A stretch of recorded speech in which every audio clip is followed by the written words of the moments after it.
Hi friends, welcome to easy kitchen. ಯಾರೆಲ್ಲ ನನ್ನ ಚಾನಲ್ನ ನೋಡ್ತಾ ಇದ್ದೀರಾ ಪ್ಲೀಸ್ ಸಬ್ಸ್ಕ್ರೈಬ್ ಮಾಡ್ಕೊಂಡು ನೋಡಿ. ನಾನಿವತ್ತು ನಿಮಗೆ ಒಬ್ಬಟ್ಟು ಹೇಗೆ ಮಾಡೋದು ಅಂತ ತೋರಿಸ್ತಾ ಇದ್ದೀನಿ. ಅದಕ್ಕೆ ನಾನು ಒಂದು 3/4 ಕಪ್ಪಷ್ಟು ಮೈದಾ ಹಿಟ್ಟನ್ನು ನಾನು ಜರಡಿ ಆಡಿ ತೊಗೊಂಡಿದ್ದೀನಿ. ಒಂದು 1/2 ಸ್ಪೂನಷ್ಟು ಅರಿಶಿನ ತೊಗೋತಾ ಇದ್ದೀನಿ. ಒಂದು ಪಿಂಚಷ್ಟು ಸಾಲ್ಟ್ನ ಹಾಕ್ಕೊಳ್ಳೋಣ ಟೇಸ್ಟ್ಗಂತ ಅಷ್ಟೇ. ಸ್ವಲ್ಪ ವಾಟರ್ ಸೇರಿಸಿ ನಿಧಾನಕ್ಕೆ ಕಲಿಸ್ಕೊಳ್ಳೋಣ.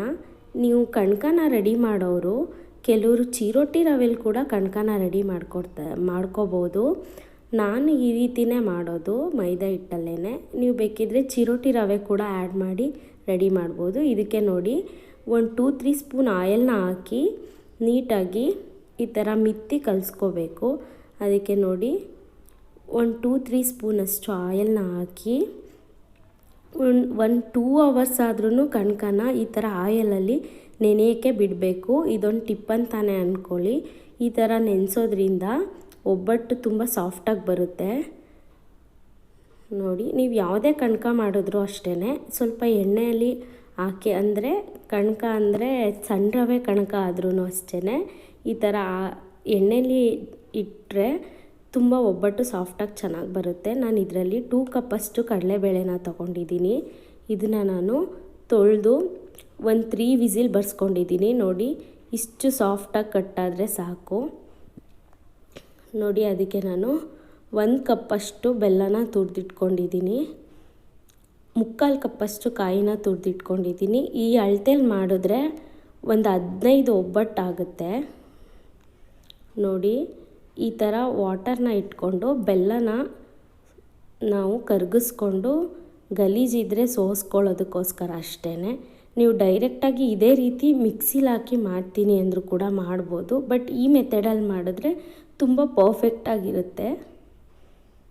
ನೋಡಿ, ಬೆಲ್ಲ ಕರಗಿಸಿ ನಾನು ಆಲ್ರೆಡಿ ಸೋದಿಸ್ಕೊಂಡಿದ್ದೀನಿ. ಅದಕ್ಕೆ ನಾನು ಕಡಲೆಬೇಳೆನ ಸೇರಿಸ್ತಾ ಇದ್ದೀನಿ.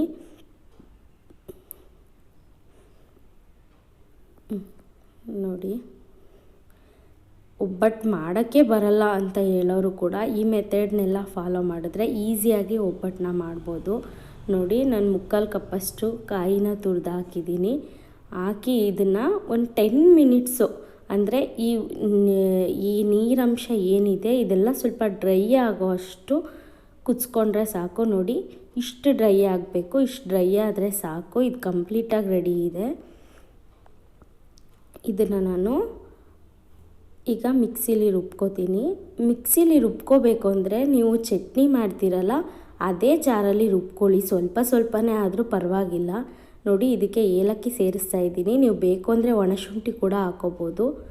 ನೋಡಿ, ಸ್ವಲ್ಪನೇ ಚಟ್ನಿ ಜಾರಲ್ಲಿ ರುಬ್ಕೊಳ್ಳಿ. ಆವಾಗ ತುಂಬ ನೀಟಾಗಿ ಸಮಿಯುತ್ತೆ. ಇಲ್ಲಾಂದರೆ ಅಷ್ಟು ಚೆನ್ನಾಗಿ ಸಮಿಯಲ್ಲ, ಬೇಳೆ ಅನಿಸುತ್ತೆ. ನೋಡಿ, ಇದು ಕರೆಕ್ಟಾಗಿ ಸಮ್ದಿದೆ.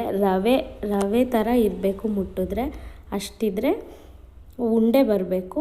ಆವಾಗ ಕರೆಕ್ಟಾಗಿರುತ್ತೆ ಮೆಸರ್ಮೆಂಟು.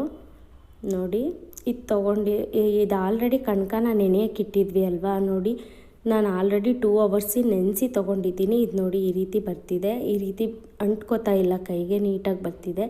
ನೀವು ಒಬ್ಬಟ್ಟನ್ನ ತಟ್ಟೋಕ್ಕೆ ಬಟರ್ ಪೇಪರ್ ಅಥವಾ ಎಣ್ಣೆ ಕವರ್ ಅಥವಾ ಬಾಳೆ ಎಲೆ ಯಾವ್ದು ಬೇಕಾದರೂ ತೊಗೋಬೋದು. ನಿಮಗೆ ಯಾವುದು ಕಂಫರ್ಟಬಲ್ ಇರುತ್ತೆ ಅದನ್ನು ತೊಗೊಳ್ಳಿ. ನನಗೆ ಬಾಳೆ ಎಲೆ ಸಿಕ್ಕಿತ್ತು ಅಂತ ನಾನು ಬಾಳೆ ಎಲೆಯಲ್ಲಿ ತಟ್ತಾಯಿದ್ದೀನಿ. ನೋಡಿ, ಎಷ್ಟು ಚೆನ್ನಾಗಿ ಸ್ಪ್ರೆಡ್ ಆಗ್ತಿದೆ. ನೋಡಿ, ಇದು ಸ್ಪ್ರೆಡ್ ಆಗಿರೋದಕ್ಕೆ ನಾನು ಹೂರ್ಣನ ಇಟ್ಟು ಈಸಿಯಾಗಿ ತಟ್ಕೊಬೋದು. ತಟ್ಟೋದೇನು ತುಂಬ ಕಷ್ಟ ಏನಿರಲ್ಲ. ನೋಡಿ, ನಾನು ಇದೇ ರೀತಿಯೇ ತಟ್ಟೋದು.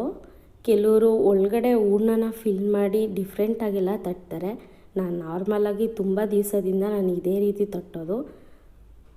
ನೋಡಿ, ಎಕ್ಸಸ್ ಏನು ಬರುತ್ತೋ ಅದನ್ನು ತೆಗೆದು ಅಲ್ಲಿ ಹಾಕ್ಬಿಡೋಣ. ನೋಡಿ, ಕ್ಲೀನಾಗಿ ಸ್ಪ್ರೆಡ್ ಮಾಡ್ತಾ ತಟ್ಕೊಬೋದು. ನಿಮಗೆ ಯಾವ ಸೈಜ್ ಬೇಕು, ದೊಡ್ಡದು ಬೇಕಾ ಚಿಕ್ಕದು ಬೇಕಾ, ಯಾವ ಸೈಜಿಗೆ ಬೇಕಾಗುತ್ತೋ ಅಷ್ಟನ್ನು ತಟ್ಕೊಳ್ಳಿ.